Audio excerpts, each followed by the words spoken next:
shall I introduce this piece of equipment that I have acquired, which is a reel-to-reel recorder, but it is from 1955, I believe, 1956. But you can just use them as amplifiers, which is crazy. So this is genuine, you know, from the 50s. And it's lovely and warm, sort of tube. It's got a tube inside it. And it's really heavy, which is crazy. But yeah, should we just jam along to Life by the Drop?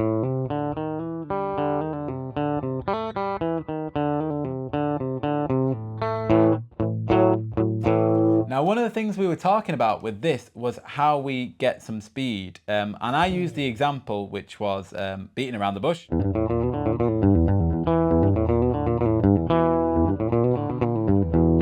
I just highlighted how the up strums and the down strums are really important. And this applies to even strumming some chords, because after a while,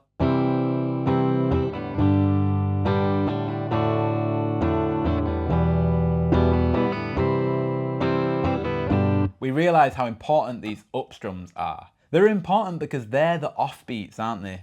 They're not the strong beats.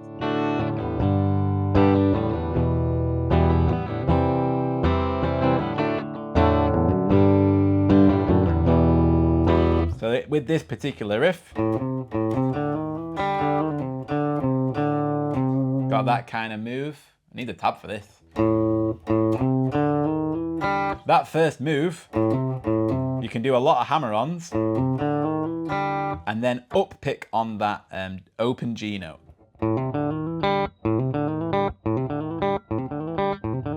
And that's how you're able to get that kind of recycling, you know, the same as strumming up and down, it increases the speed. So anyone who's looking to increase the speed of picking,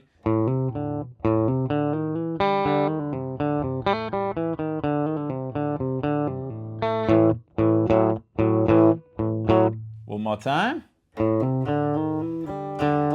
That's a hammer on there. That's another way to increase your speed. And then you've got that super fast hammer on, which we've looked at in the previous weeks as well. The trick to a good hammer on is not to pick too hard and then allow your hammer on to actually be the loud part. Practice that.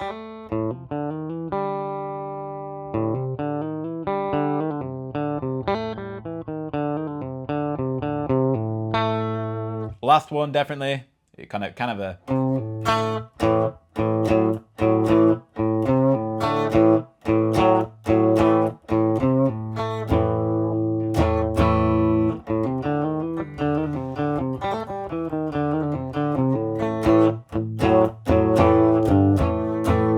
So we've got the Ferrograph, and on that note, let's look at some 50s guitar riffs. We're playing through a 50s Ferrograph. Well, you know, we can't not do this. So I think it kind of begs the question, what are some of the biggest and most well-known or your favourite sort of 50s guitar lines? What are your favourite 50s songs? What kind of pops out? Because I think with this kind of thing in like vintage technology and sort of vintage, you know, style guitars and stuff, I find that genre like really fascinating. Like I still love so much from the 50s and the 60s and the 70s. So that's really in my like sort of favorite playlist or something. But do you have a favorite? I'd be curious. Let's play some potentially the best 50s, 1958, I believe this was.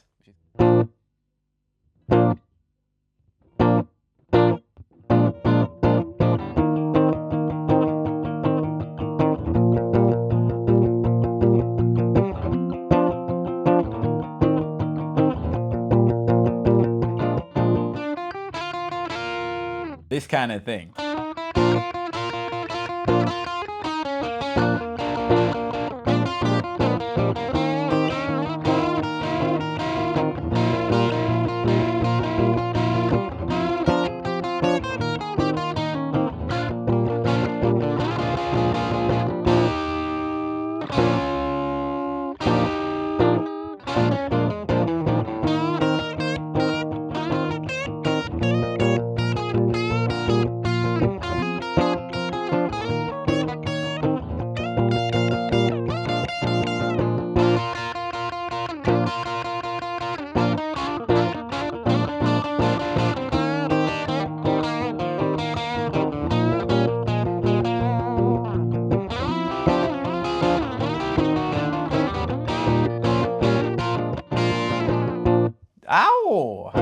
So that was a bit of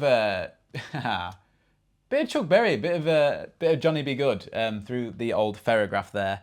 For any electric guitarist wondering, this is my clean tone, because this is completely clean until you crank it. Very nice and clean. Oh, so clean I could literally...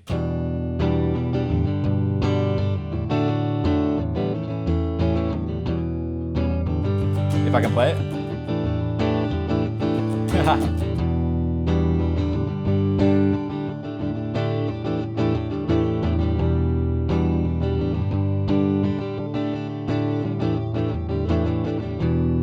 So clean you can play Wonderwall, but put a blues driver through it.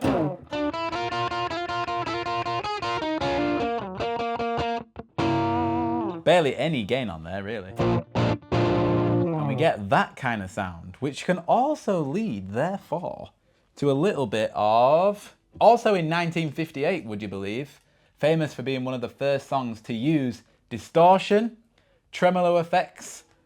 What do we think this could be?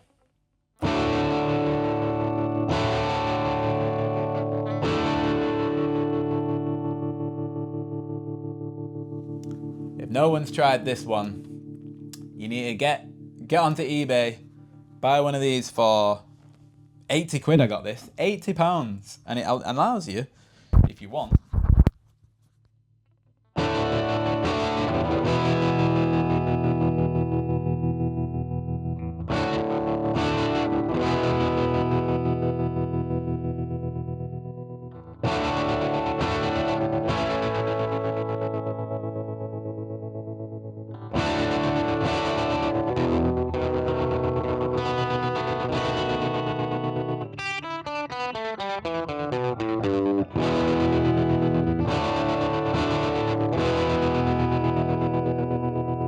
I mean, it is one of the best electric guitar things probably ever, bizarrely. Which is all it is, unbelievably. And that's just a really cheap tremolo effect. That's the Sonny Cake dimension, so you can kind of tell without it and with it.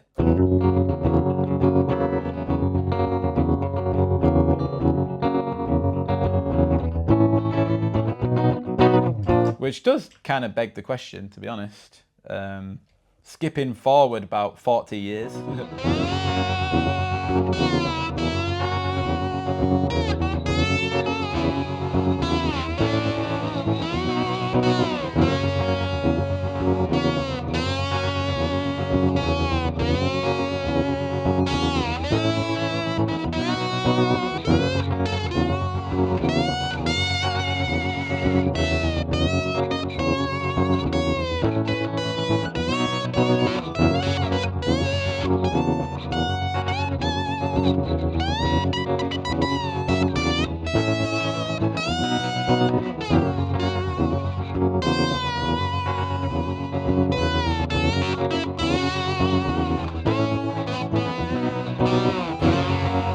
Yes, enough of that. But yeah, that's pretty cool. So it's got a bit of a gnarly kind of sound there, doesn't it?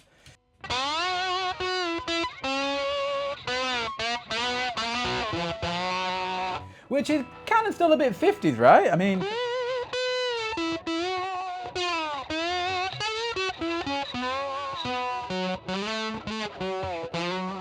I'm pretty sure someone like the Black Keys, Mr.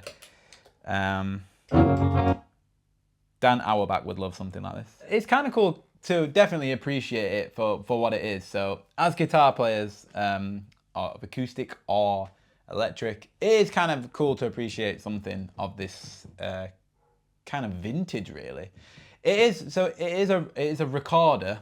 You usually have some reels at the top of it where you can have tape, and you can actually record directly onto this machine. The thing about it is it has a speaker and a preamp, so you can sort of start to see how the guitar, the electric guitar, was starting to come around in this sort of 50s era, as with them just inventing the electric guitar, you know, starting to look at electronics, starting to wrap wire around a magnet, because that's all a pickup actually is. Gosh knows how they created the cable. I don't know how they did that. But yeah, this is just because of the preamp, it enables you just by one input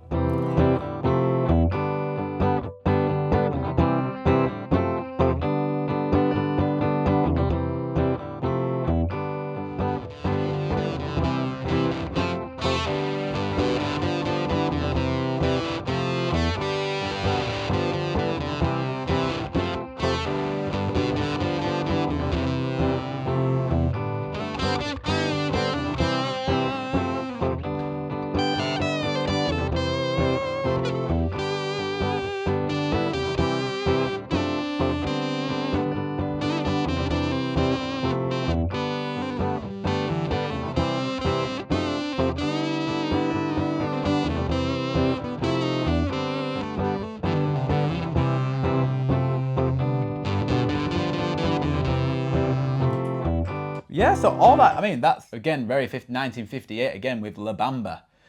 Does it conjure up that kind of vibe? I'm not sure. But this is a great one to learn for, another one for picking people. All centered around that sort of C. Gonna get you into picking for sure. C major. To F. To G. Which of course we can play.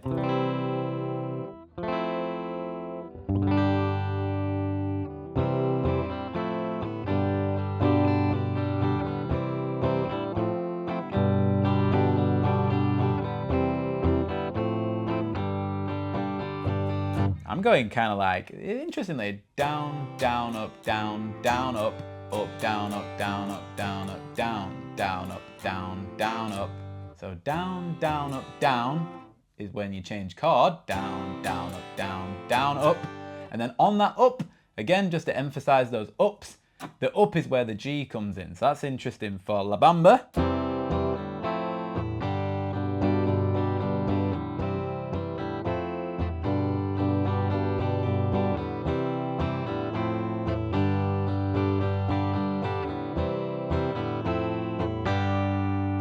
Again, emphasizing those up strums there. But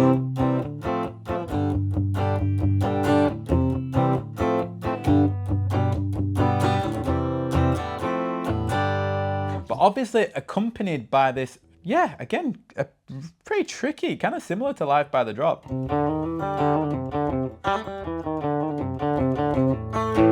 know, kind of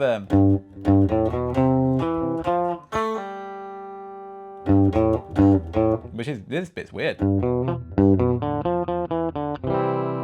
The reason, so it starts with this kind of run down to the C, G, A, B, C, very major scale. And then you're actually around this C chord. So it starts basically on a G, but that's because it comes in as that G chord is playing, it's getting ready to loop round to the C. You're running down onto the C, onto beat one.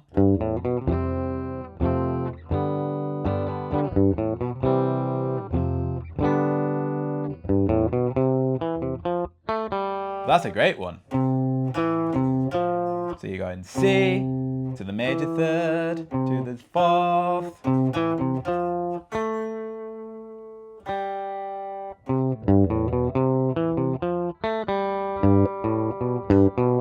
Right, this one's tricky because then you're kind of doing this sort of G sort of 7 shape.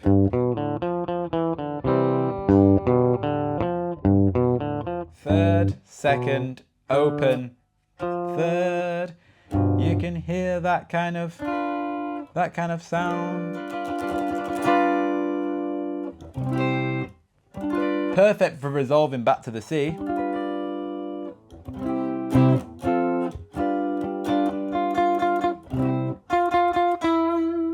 When you have, because this chord progression is C, F, G, which is so friendly and so major.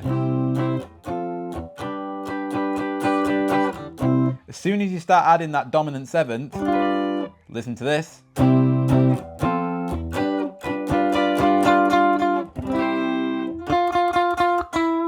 You can hear that resolution. Which is why this is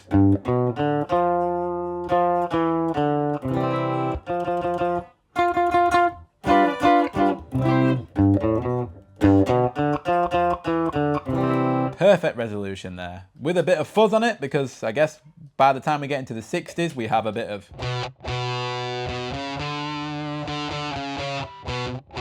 which again is kind of cool to hear through this particular amp.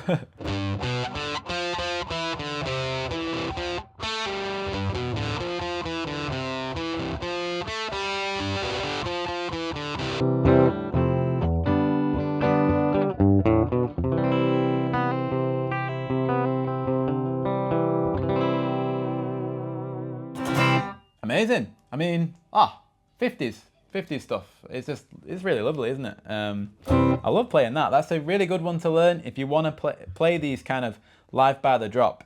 Yeah, all very similar. Oh Well by Fleetwood Mac of all people.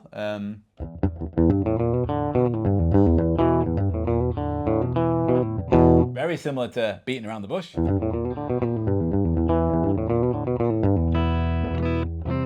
All great ones to learn, considering we've been looking at a lot of that stuff. The 50s is great for stuff like the techniques that it used. All of your double stops, that's where Chuck Berry comes in. You know, that kind of two notes together.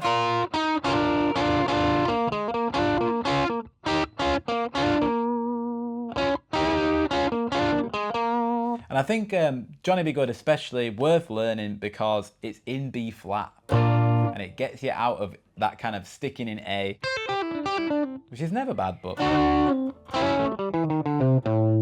just one for it up.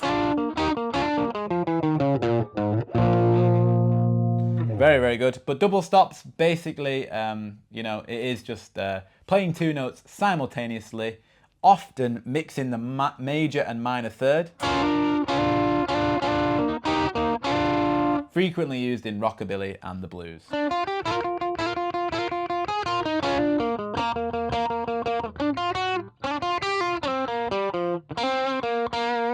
And we've also got shuffling rhythms, you know, that kind of.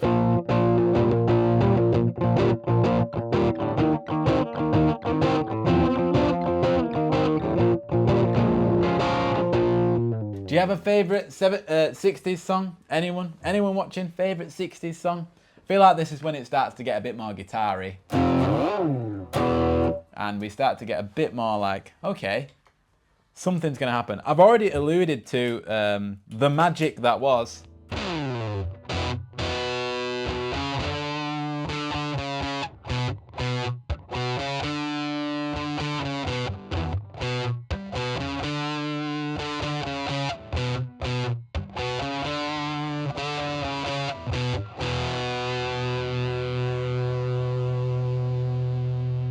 So that's a bit of fuzz through the old Ferrograph there. But what are the chords to Satisfaction? What are the chords to it? Because you know what? I've always known that riff, but what's underlying, what's underpinning all that? Simple as this.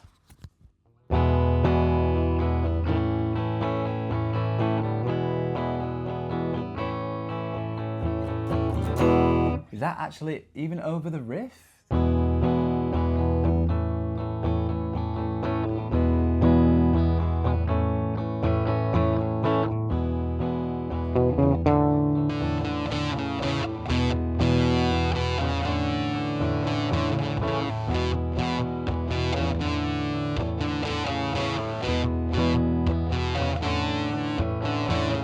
It sounds pretty cool because that's when they, I guess they kind of invented the fuzz, and that was to account for the horn section.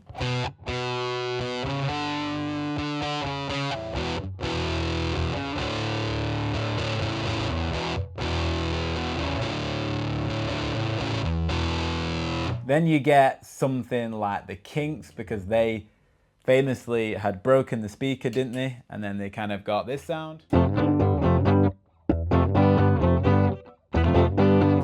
which is really hard to play.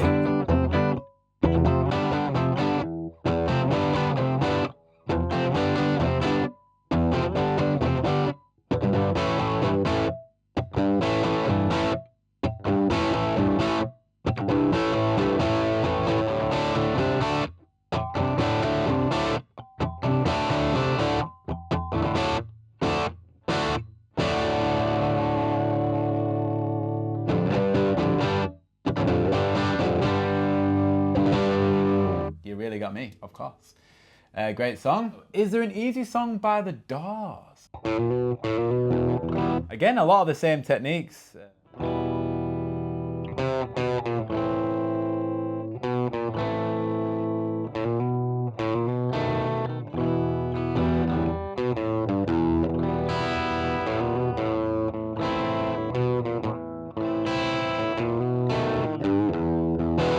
People Are Strangers is a good one. Really ties together a lot of what we've been saying. This kind of position on the neck where you just get everything, you know.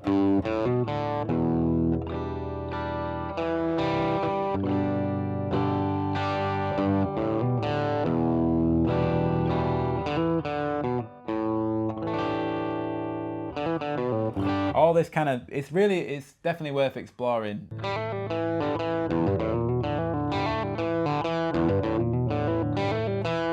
I think that's kind of what the Break On Through is like, which is a great one again. I think it's just kind of like that. Hammer on. Really similar to the start of Life by the Drop. You know, that kind of thing, but just a few, the string up. Get that under your fingers. Hammer on, same kind of move, that kind of open first, second. And then this time open to second on the third string.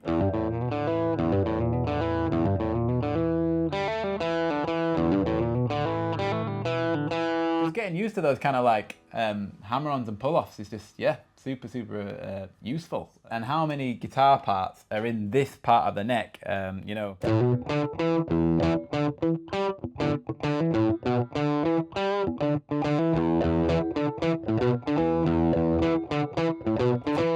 That's two, and then we've got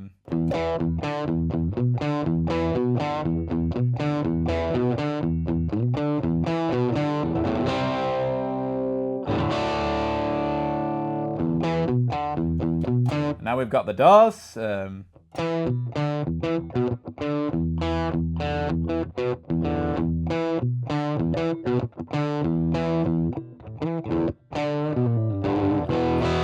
Yeah, so many cool bits here. I'm sure there's more. There's Michael Schenker.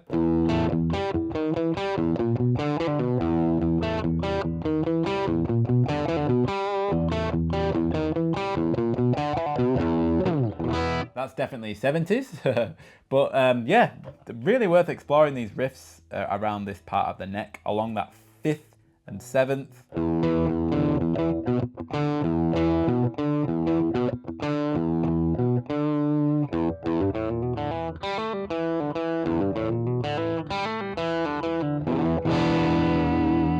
It's a little bit similar to like all the Hendrix stuff is always here, isn't it?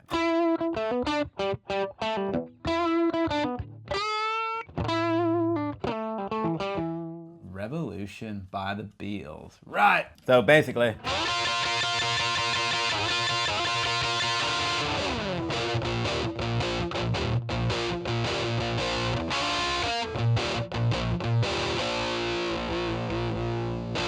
how did they get that sound in that year? That is quite amazing. You can see the sort of 50s elements there. They've got the double stops at the start, and we've got the shuffle,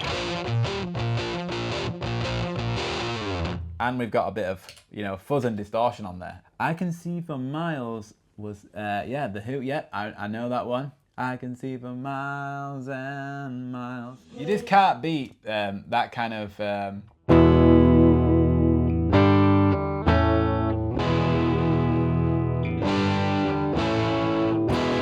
that's what rock and roll is built on right there, isn't it, really? You know, sort of like the tonic to the minor third, and then to the 4th.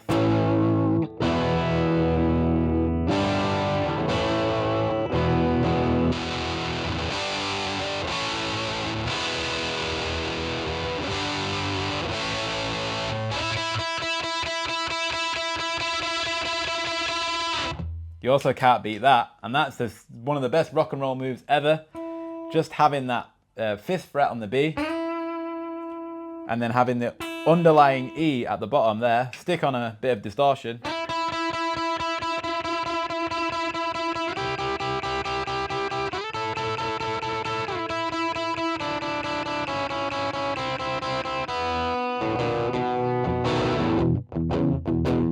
Who invented that? Probably Buddy Holly.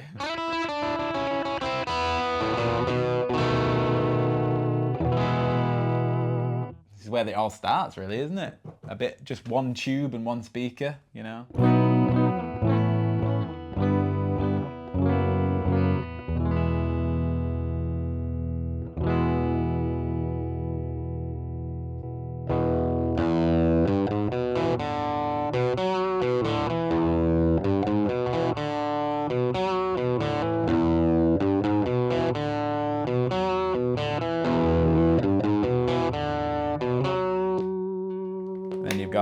stuff like.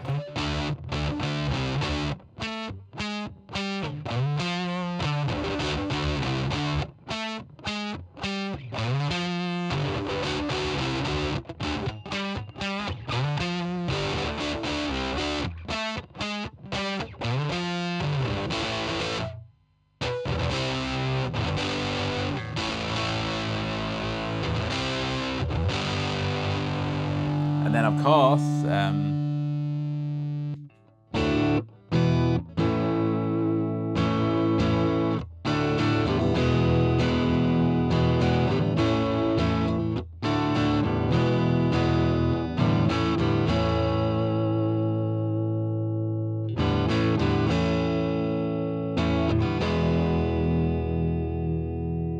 bit of fun. Still going after all these years. I think that's the important thing. A lot of times in America, I think Americans are able to get their hands on vintage stuff. Like you get a lot more vintage guitars and maybe old Fender amps.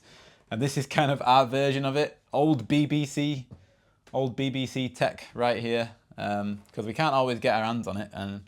But yeah, it wasn't too expensive either. When I first turned it on, the first thing I thought to do was just.